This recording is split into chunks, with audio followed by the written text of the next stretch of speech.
ниятот закот бояд бошада, баъд нашава ки ӯ мардак наметуна як рӯз бигира пул биёра ки қарз табги бигири да кисад бизанӣ. мақсад ниятот бояд закот бошад. ҳамун вақте ки вақти ҳисобу китобот шид пардохти закот меброрӣ ҳамун пулоеро ки дар тӯли сол додагии ку оро минус мекунӣ баъд таълака пешакӣ додагӣ ҳамин кора ё ақлшо нагирифтааст ё чӣ фикре кардиан як динор як аз қарз наметавад бечораи камбағала бегаи рӯз мешава намози аср дар як масҷид мехонанд дар як маҳалла ва ҳар кашака хафо гашта омадестиян аз пеши ҳам қабристони маҳалла мегзаранд ҳамун ягон сол пештар як кас мурда будааст ҳамун чашми ҳамин саркор дар қабри ҳамун одам меғалтад бисёр ҷувонмард буда ё мега фалони худо раҳматат кина ҳамин игити ҳамин диёр ту бидай и ман ҳамин касе мушкил меғалтид пеши ту мебурдум корша ҳал мекардӣ хиёл мекардам ҳамин мисли та ҳамин рӯз то намози аср гаштем як ҷавонмард ёфт нашид ки бародарша ба муддати ҳамин як-ду моҳ то ҳамун вақти ҳосилагон доштан як динор қарз бита худо раҳматат кина ҳамин одами хуба баъди мурданам иншолло борони раҳмат болош меборад баъд биёя хонаш як динори ба ҷои доштааст худаш ҳамин байн мегира мешканаша мега хайтам я биз бикиш мешавад ӯ замонои пеш нархи бизу гӯспанд хеле фарқ мекардааст ин мардума чӣ дарде расидааст нархи биза қати гӯспанд як хел кардан оли ама биз хуршидааст набошад гӯспанд нисбати биз қариб як баробар фарқ мекардааст мегам я биз биги бикиш иншоалло мешавад ва кае ки баъд ҳосилта гирифтӣ ҳамун қарзи мана ним динора биёр битӣ шаб хифтана мехона ҳамин саркоро масҷиди маҳалла шуда меояд хона ба ҳамин дастора дар таи сар мондагиамта дароз мекашад ба ҳамин фикру андеша ки бача ин мардума чӣ дард расида бошад куҷо шидааст ин маваддату маҳаббати исломӣ ки охир пайғамбари худо мегӯяд тарал муъминина фи тароҳумиҳим ва таводдиҳим ва таъатуфиҳим каматалил ҷасад мусалмонон дар меҳру маҳаббат ба ҳамдигар дар дастгирии ҳамдигар дар шафқат ба ҳамдигар мисли аъзои як бадан ҳастанд иза штакка узван минҳу тадаъа лаҳу соиру ҷасадиҳи бисаҳри валҳумо вақте ки як аъзои баданро дард кунад дида ки тамоми бадан ҳамовоз мешавад мисол дандону дард мекунад иштиҳод мегиреза и бача сарро дард мекунад температура мекунӣ анами мусалмононро ба ҳамдигар мисли як ҷасад ҳастанд охир ба ҳамдигар бояд маҳаббат дошта бошанд дӯстӣ дошта бошанд ию чӣ дард доранд ки як динор қарза наметан аслан қарзи ҳасана аз садақада савоби бештар дорад садақа 10 савоб дошта бошад қарзи ҳасана 18 савоб дорад ба ҳамин фикр андеша хобш мебарад марди худора шабона дар хобш ҳамон мардакеро ки дар ҳаққиш дуо карда буд амро мебинад ҳамоли бобои ҳоҷи қиссае кард аслан ҳамин рӯҳ ба рӯҳ мулоқот дорад рӯҳ ба рӯҳ метавонад ки имкон аст ки мулоқот кунад ина масалан рӯҳи одами зинда метавонад ки ба рӯҳи ҳамун мурдагӣ мулоқот кунад фақат дар хоб аксари мардум дар хоб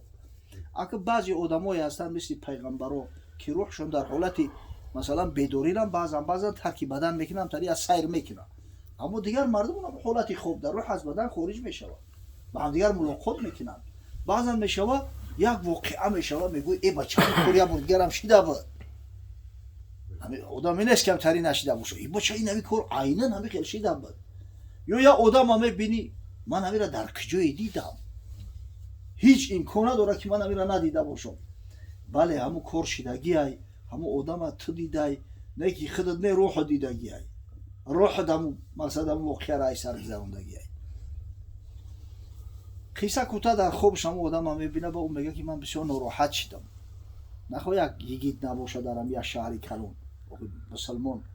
ба мусалмон бояд дӯст боша бародар боша алмуслиму ахулмуслим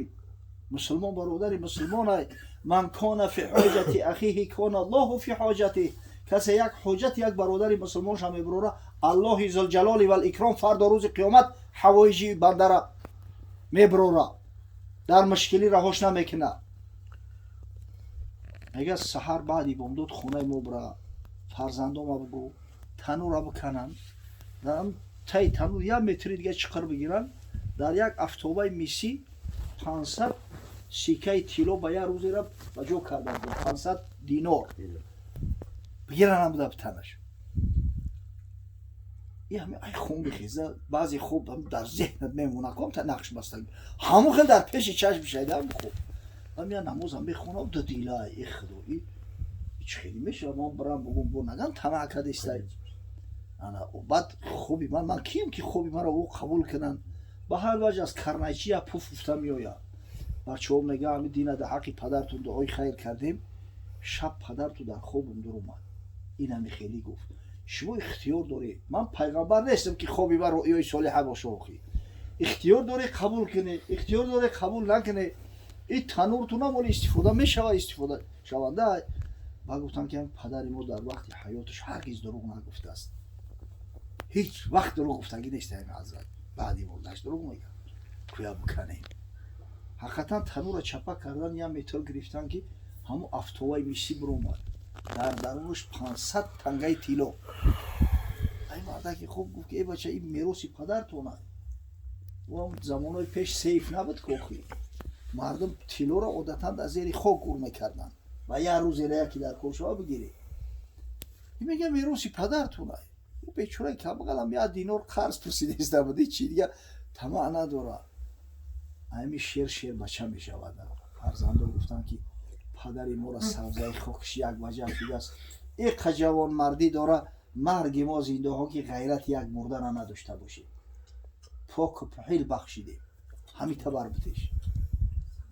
و این من 500 دینار در لوکیش میریزم میبنده میگیره میبره در پیش همون فقیر وقتی که میپرتویه 500 دینار را او در عمری سرش قسمه ندیده بود و او یک قرآن نزدش زمزمه میکنه و من یتقی الله یجعل له مخرجا کسی به خاطر از ترس خدا کاری را انجام میده کاری را به خاطر رضای پروردگار میکنه خداوند برای این بنده یک مخرج را پیدا میکنه مخرج یعنی راهی درآمد یک جایی درآمد و یرزقه من حیث لا یحتسب الآیه و رزق روزیش از جای میرسونه که در یگان رسچات نیست یگان حساب و کتاب دارست بگی گفت خدا داده تیره خواسته که سنت پیغمبر از این دکی اینه الله جلال داده و او بیچاره هم همین یک مشت پر میکنه و در پیشش میریزه بگی همیره عیشینی مادرت حلال کی گفت اگر در خواب میگفت یگان گر چبگی میگرفتم نگفت همون نیم دیناری خدمت کجا داری همون نیم دیناری خدمت بیاره این تری مردک بودن آخی سبحان الله این اسلام انکشاف یافته این اسلام انتشار یافته ولی همین تهمت ها میزنن اسلام به ضرب شمشیر به ضرب آتش پنشیده است و یکون اصل نداره همین گپا کدام مسلمان همین اندونزیا و مالایزیا و اندوکیتای لشکر کشیده است یکون کس به خدا قسم اما امروز ببینه بزرگترین کشور اسلامی دنیا اندونزیا 200 میلیون اهالی داره هر سال 200,000 حاجی اندونزیا میروند مالایزیا هم خیلی تخمین یکون تای 120 یا 150,000 حاجی داره هر سال میروند اون هم اسلام از تاجرای مسلمان آموختن از تاجرای مسلمان گرفتن این تاجرایی که تجارت نمیکنن دیدن که حق میگن راستگوان در امانت خیانت نمیکنن در ترازو نمیزنن ای متر نمیزنن همون مردم آیسته آیسته خدای تعالی هدایت شو کرد اسلام قبول کردن خیلی تری جوان مردا باشن که ربی حق همدیگر را رعایت کنن خیانت نکنن به خاطر دنیا شده مقصد که دست به نکبت حرام نزنن البته که ترقی میکنه دین پیش میره این جای شک نیست لیکن همین آدم به خاطر امام غزالی میگه به خاطر احیای سنت ای سنت های پیامبر صلی الله علیه و سلم قصدی قرض کردن کرد خدای تعالی خودش میگه کفیل است اینا ببینه که قصدش خیلی پرداخت بعضی عمل‌های هست در شریعت که خداوند میگه من کفیل هستم که اگر بنده هم را قرض کرده انجامم داد قرضش ادا میکنم او قرض در گردنش نمیمونه